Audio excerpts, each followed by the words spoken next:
Tonight on Free Minds TV, we're going to be counting down the top safety laws and regulations and programs that may feel good, but in actuality, they do nothing to benefit society. Among these, speed bumps, the 3 strikes laws, and speed limits. Is your favorite government program on the list? Stay tuned.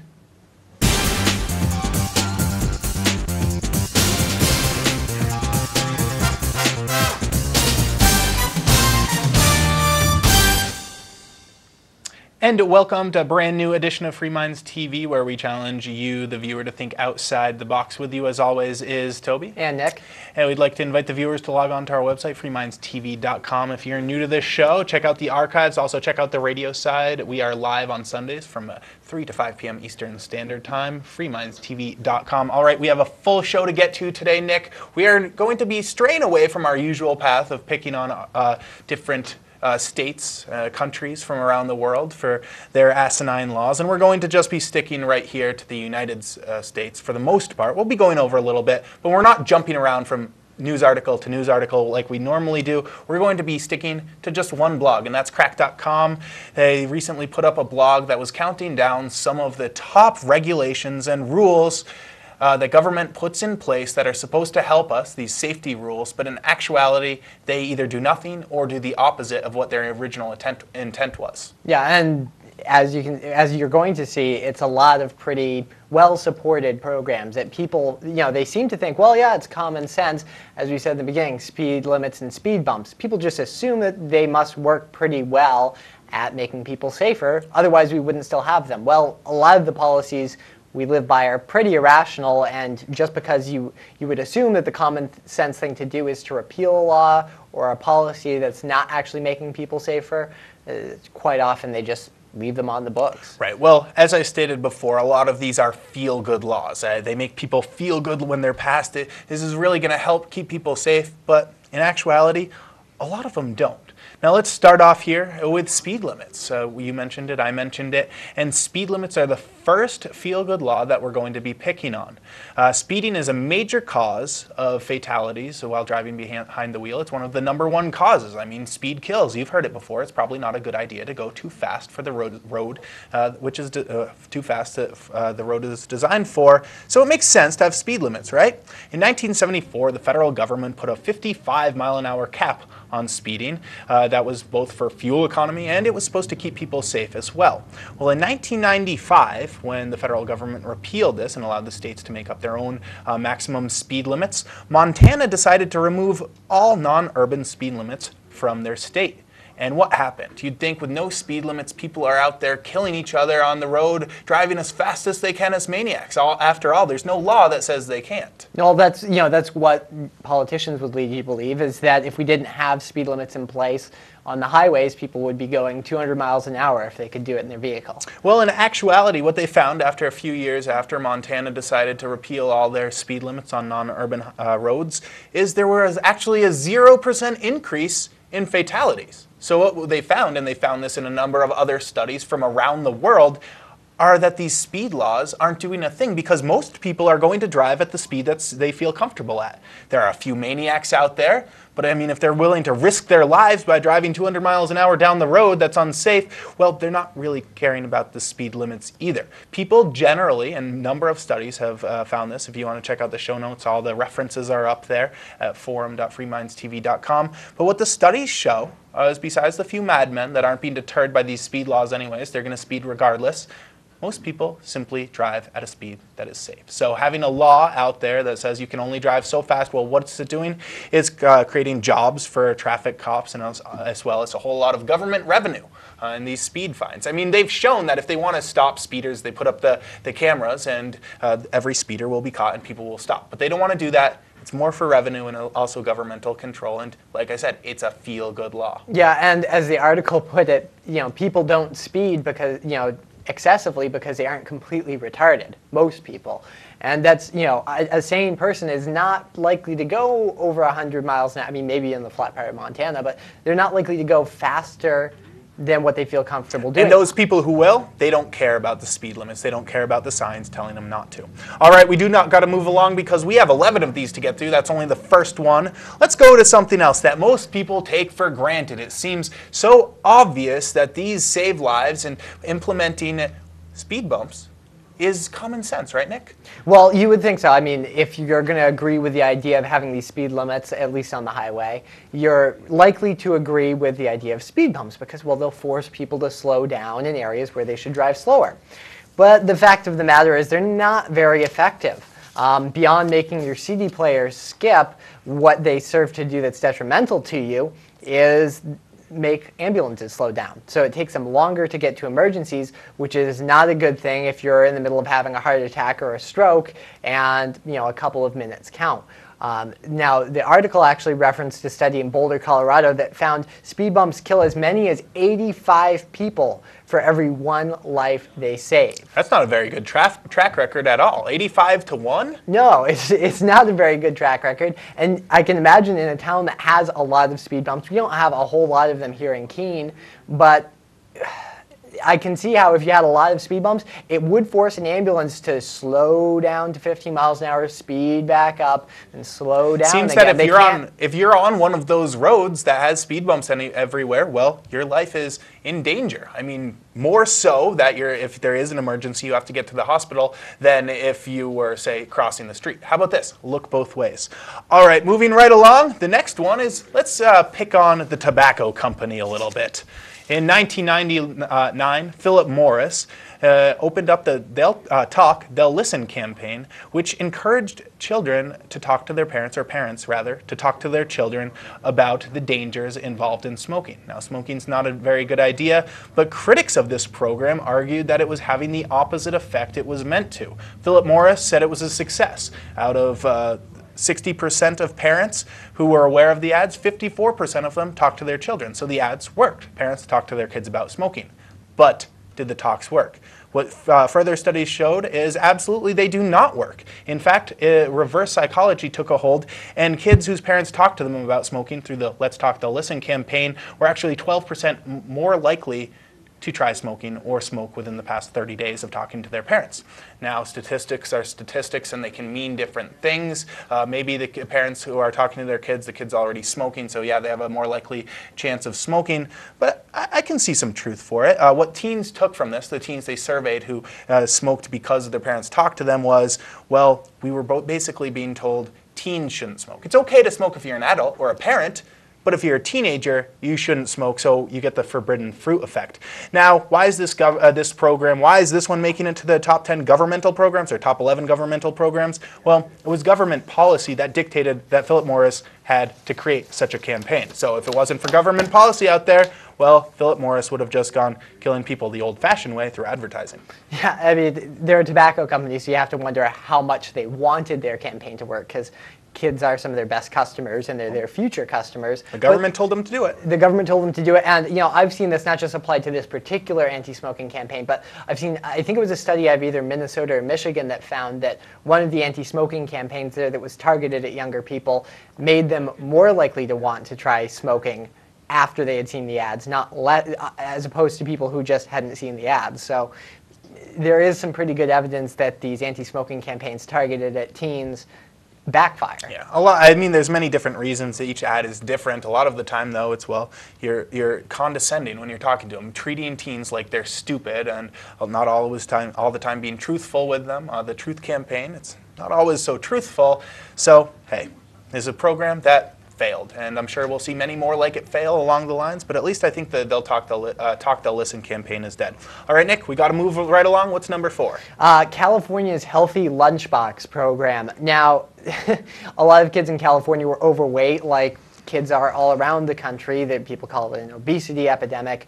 And California decided that it would be a good idea to introduce healthy lunchboxes, basically lunchboxes with healthy messages on them telling kids to be active, eat healthy foods. They didn't actually put the food in the lunchbox for the kids. These were lunchboxes for kids to bring food from home. So they could have just filled it up with Cheetos or pork rinds or whatever they wanted to. And they probably did. California never got around to seeing whether the program had any effect on how kids were eating if they were participating in this program. They just didn't get to that phase of the program. And the reason they didn't get to that phase of the program was that the Sacramento County Public Health Department tested these bags, which they found were tainted with lead. which wasn't particularly shocking because they were, after all, made in China. They actually waited for 2 months before issuing a recall. That's the California state government. A little lead, yummy. And their reasoning behind this, or their justification for waiting 2 months before recalling these lunchboxes they had handed out to children that contained high levels of lead, was that George Bush had cut the budget. And they claimed to be too short on funds. They had the money to make lunchboxes for all the kids, but not enough to take the lunchboxes back. Now, I mean, the government, when it came to lead possibly being in books, is mandating that by next year, libraries have to test all their books at $300 to $600 a pop to test if their books contain lead. Now, that's millions of dollars per library. We'll see what happens with that. The same government that's so concerned about what libraries, businesses are doing with lead products, such as books. I mean, ATVs can't be sold to young kids in case they're gnawing at the battery terminals now. But yet, when it comes to them giving away lunchboxes, they couldn't really care less. It should be pointed out, it is two different governments, because this was California doing the lunchbox thing, and the federal government is the one that passed the consumer product, whatever it was, the one that dealt with lead in toys. But the fact is, California is actually more restrictive than the government in many cases with these concerns about, say, lead or other chemicals that could cause cancer. They're probably the most restrictive state I'm aware of out there when it comes to the consumer safety and chemicals. Well, they're also one of the states that has, well, more than one of these asinine programs on the top 11 list that we've come up here, or rather the people at crack.com have come up with. And let's stick to California for number 5, which is the 3 strikes law. The 3 strikes law, which is mandating very long prison terms, up to life in prison for the 3rd felony if caught.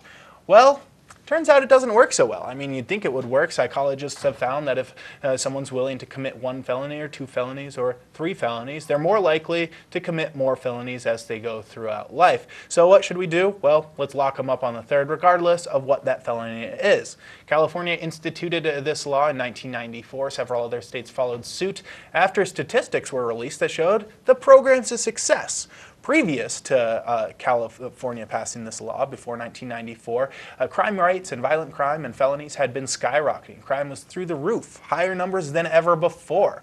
After implementing this program a couple of years later, they found that crime had dropped. Violent crime, felonies were way down. They were down 1.7%, in fact. So, hey, the program's worked, starts to spread out to other states. Now, what they failed to point out is statistics for violent crime and felonies had been dropping all over the country. In fact, by a rate much higher than California's, at a rate of 4.6%. So we actually saw less decrease in California, which had its 3 strikes law, which they thought was deterring people, than you did in the rest of the states. So it looks like, if anything, this program had 0, if any, effect. It should be noted that people who are committing these laws, some of them have life sentences for shoplifting cookies on the 3rd time. There are people in jail for shoplifting a video from a video store and are in jail for life currently because of this. I mean, meanwhile, we have California releasing, I think it's over 50,000 prisoners because their prisons are overcrowded. They're facing budget shortfalls because they can't afford to keep all these people behind bars. And the statistics are showing that this law simply doesn't work. And one of the reasons that you could go to jail for, say, stealing cookies is not that stealing cookies is a felony in California that counts as your 3rd strike, but if you're out on parole and commit a parole violation while on parole for a felony, it's a felony parole violation. So you can go away for violating your parole in any way, shape, or form, which isn't always even breaking a law. It could be, leaving the jurisdiction that you're restricted to as part of your parole. So it's not necessarily even people who have committed 3 felonies going to jail. It's just people who have, what count as 3 felony counts against them in the California criminal justice system. All right, well, we've gotten through 5 of them, Nick, and we've got 6 more. When we come back, we're going to be getting into sex offenders. What don't we like about their laws? We'll be getting into that. Tough to defend, but hey, we'll do it. Stay tuned. This is Free Minds TV.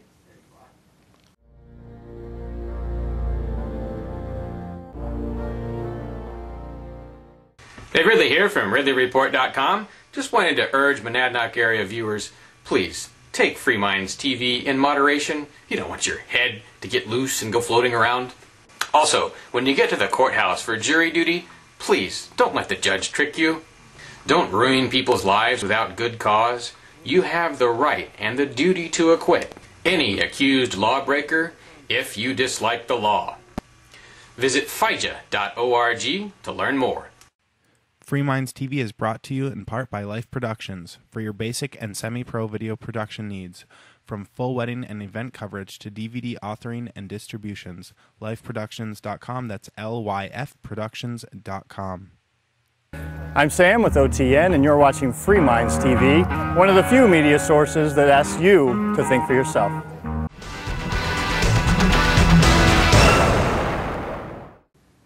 And welcome back to Free Minds TV. It's Toby here with you. And Nick. We are currently counting down the 11 of some of the feel-good safety programs instituted in the United States and also other parts of the world, mostly in the U.S. though. The ones that don't work. The ones that don't work. A lot of them that don't work. Now, there's lots of them out there. We're getting these from crack.com, a blog that's up there. We've already gone through 5 of them.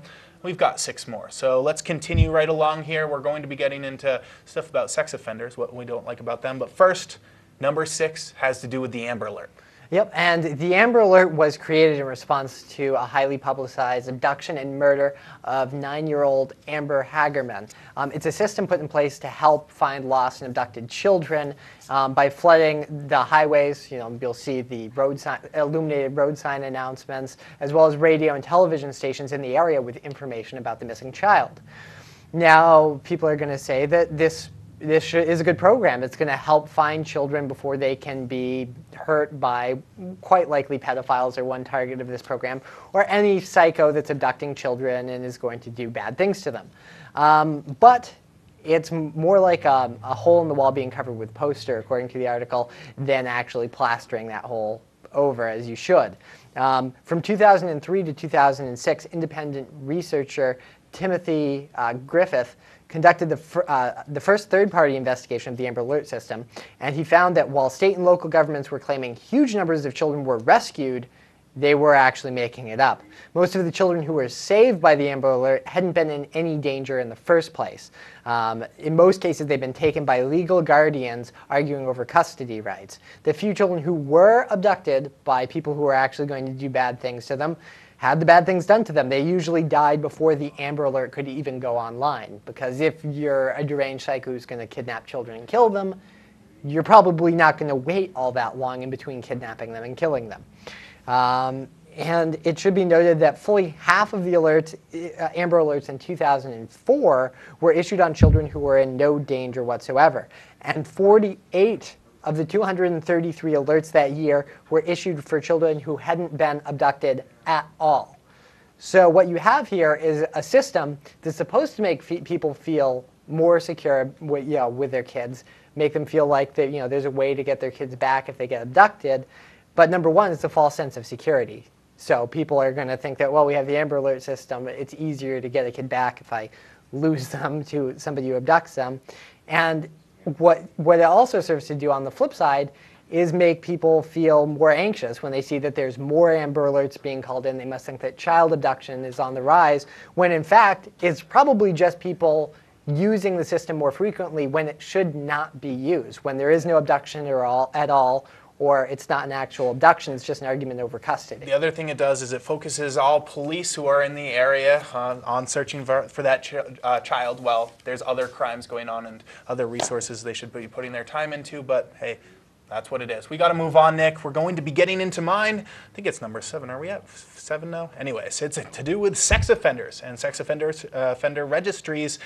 Now, this is something that most people don't want to touch with a 10-foot pole. A lot of the reason why we're able to trample on the rights of people who have committed sexual crimes is because who wants to defend them? Well, I'll go out on a limb and defend them a little bit. And really it's because, well, the laws of sex registry simply don't work. Megan's laws require sex offenders to register and update law enforcement every single time they move. So are people doing it?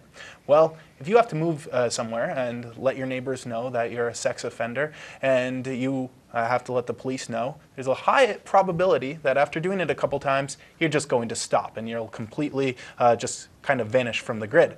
Number 2, there's a lot of people on the sex offender registry list who committed no sex offense at all. There's people who have simply been urinating in public who are caught for, as a sex offense, or people who are underage, say 2 16-year-olds having sex before they're 18, and both are charged with sex crimes. Now, Why doesn't it work? Well, you take someone who's committed a crime, you put them in jail, they're supposedly rehabilitated and free people when they get out of jail, but you put the stigma on them of having them register. It's hard to get a job. It's hard to get an apartment. It's hard to find a landlord that will rent to you. It's hard to find good friends and good influences. So you take someone who's already committed a crime, been in jail, been through the system, and you take away their job, their friends, a good place to live, and you give them lots of idle time. Now you tell me, is this person who has lots of idle time, nothing to do, no good influences, oftentimes congregating with other sex offenders, because they oftentimes congregate in one place because the registers state you can't live so far to a school bus stop, so there's very few places for these people to live a lot of the time. Well, lots of idle time, will they commit a crime again? The statistics show, yeah. They probably will. I mean, a lot of them are delinquents, and a lot of them will commit crimes again, especially if you take away their job, their friends' abilities to live. It should also be said that this creates quite the false sense of security by saying, well, I know where all the sex offenders live. Don't worry, I don't have to worry about it. Well, 95% of people who are victims of sexual assault know their attacker. So you're saying that putting up this huge list of people all around, that's good, they have to register, now I know where they live. Chances are that's not going to stop you, because chances are, 95% chance, you already know who's going to be victimizing you. Now, does it work as a deterrence? Think about it. Is someone who's willing to abduct, rape, and even murder someone, are they going to be deterred that they're going to have to register sometimes after the fact? If the long jail term didn't deter them, the fact that they're going to be on a registry probably didn't. And if they committed one of these offenses that now gets them lumped in on the sex offender registry, which isn't really a sex offense, public urination, or two consenting 16-year-olds, as you were saying, now they're lumped in with all the people who are actually raping children. They're people who were never a threat to anyone to begin with. So you're essentially ruining the lives of people who are not a threat to society, or either never were or have actually reformed. And the people who are going to reoffend, if they aren't fazed by the fact that they were in jail for a sex offense for a long period of time and the fact that they could go back if they reoffend, they're not likely to A, comply with the registry, or B, care. I mean, if they don't care about the jail term, they're not going to care about being on the registry. All right, Nick, we've got to move on. We've got, I think, 4 more to get to and only a few more minutes left, so we're going to have to blow through these ones pretty quickly. What's the next one? What's number 8?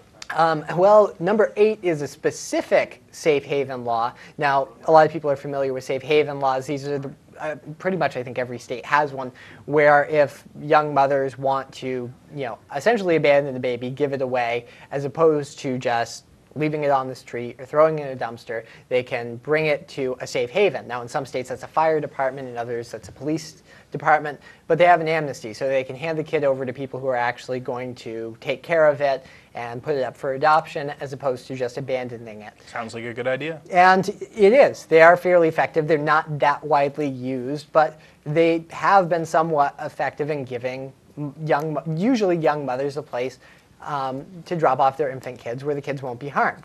The problem is Nebraska decided to pass a safe haven law that didn't have the usual age limit of somewhere between 30 to 60 days. In fact, they had no age limit at all. So Nebraska allowed any parents from anywhere to drop off children of any age, as long as they're children, so under the age of 18, with the state of Nebraska. And there was even one case of one man bringing 9 children and dropping them off at the Nebraska hospital. One of them was 17 years old. Well, sounds like a bad idea to me, but anyways. A very poorly worded law. So let the government take care of our brats anyways. I mean, they do it anyways through the public schools, but we've got to move along, Nick. We're running very low on time, so let's move along. Go across the pond a little bit to England, where they decided to beat bullying by the blue wristband campaign. This was, I believe it was the late 90s, early 2000 era, where they decided to sell blue bands, and anyone wearing the blue band would be beating bullying. Well, almost immediately after the bracelets were released and they were put onto young school children, well, the kids were bullied for 2 reasons. Number 1 is the bracelets were scarce. It was hard to get them, so bullies would oftentimes bully the kids just to get the bracelets and then sell them on eBay, and some of them went for as high as $32 a piece when they were only $1 to buy. The second reason was, well, you're wearing a wristband saying, No to bullies, well, that's just giving the bullies a reason to beat them up. According to one student, they basically thought, hey, everyone who's wearing a wristband must be scared of bullying. So they decided to bully people wearing wristbands. So it made a difference, but not a good one. That coming from the student's mouth. All right, moving right along. What's the next one, Nick? We're talking about zero tolerance policies at school, which is something that's been implemented all across the United States for the most part, and probably in other countries as well. Now, the zero tolerance policy comes from the idea of broken windows theory, which is the idea that if you had a building with a few broken windows, vandals will see that, it'll encourage them to break some more windows, maybe eventually break in and light a fire. So small acts of indiscretion or criminality are going to lead to much, much bigger acts, which I don't think is a very good theory myself. But let's look at what the zero tolerance policy has actually done. The zero tolerance policy has led to things like 13-year-old girls being strip searched for being caught with a couple of Advils because it's zero tolerance on drugs. And, well, Advils are a form of drug. You've even got similar cases for kids being kicked out of school for things like possession of Midol, Tylenol, Alka-Seltzer, and Scope mouthwash, which clearly they are not drugs they're using recreationally. There's no distinction between mouthwash and alcohol because there's zero tolerance. All right, Nick, I'd love to talk about it more, but we have to move on. We've got 1 minute left to cover this last article, this last governmental program that completely flopped on its face, and that's the D.A.R.E program. It's still in a lot of schools, but there was a time where almost every kid in public school had to go through the D.A.R.E program at least once. Now, Drug Abuse Resistance Education Program, otherwise known as D.A.R.E, intended to give kids an idea of what peer pressure was and how to avoid it. Simply saying no wasn't the answer. I guess Reagan went on with that as well, and it didn't really work. So they decided to go with D.A.R.E. D.A.R.E to think for yourself, D.A.R.E to resist drugs. Well, 2 studies reported by Time said that at the very least, D.A.R.E was ineffective and at worst actually pushed kids towards drug use. Now, why is this? Well, number one, police officers who were coming into the school and explaining the D.A.R.E program were saying that a bong hit may kill you and just giving false information about drug use. And kids aren't idiots. They can figure out if they have one friend who does drugs, they easily see, well, a bong hit's not going to kill you. So, well, these people must be lying to me about cocaine and other harder drugs. The other thing it said is peer pressure is all around you, around every corner. Everyone's doing drugs but you, and they found that kids who went through the D.A.R.E program and resisted drugs actually had a lower self-esteem. So it didn't really work out, and other similar programs since it haven't. It's still in schools because it's hard to let go, but it's one of those programs we've spent millions of dollars on and is ineffective at the very least. Well, I'm sure a lot of you disagree. Some of you agree. Some of you have stories you wish we had gotten to, governmental programs that failed. Of course, the war on drugs. There's countless other ones. These were coming from crack.com. If you want to read them all for yourself, log on to our forums at forum.freemindstv.com. We're out of time, though. It's been Toby here with you. And Nick. Have a great night. Stop worrying about the warranty on your GM or Chrysler automobile. President Obama has announced that your warranty will be backed by the U.S. government. Introducing the Department of Motor Vehicles Automotive Repair Center. How does it work? Just take a number and fill out a simple form. Enjoy a refreshment, and once your number is called, your DMV automotive repair expert will inform you that you filled out the wrong form. But not to worry. Your DMV automotive repair expert will gladly point you to the correct form just as soon as he gets back from his break. Once he returns, you simply repeat the process. Take a number, fill out the correct form, enjoy a refreshment, wait for your number, make an appointment, and return in 6 to 8 weeks to have your car serviced. It really is that easy. Our management team of automotive experts can't wait to take you for a ride. So stop worrying and make an appointment today. Hours are 10 a.m. to 3 p.m. Monday through Thursday, excluding holidays.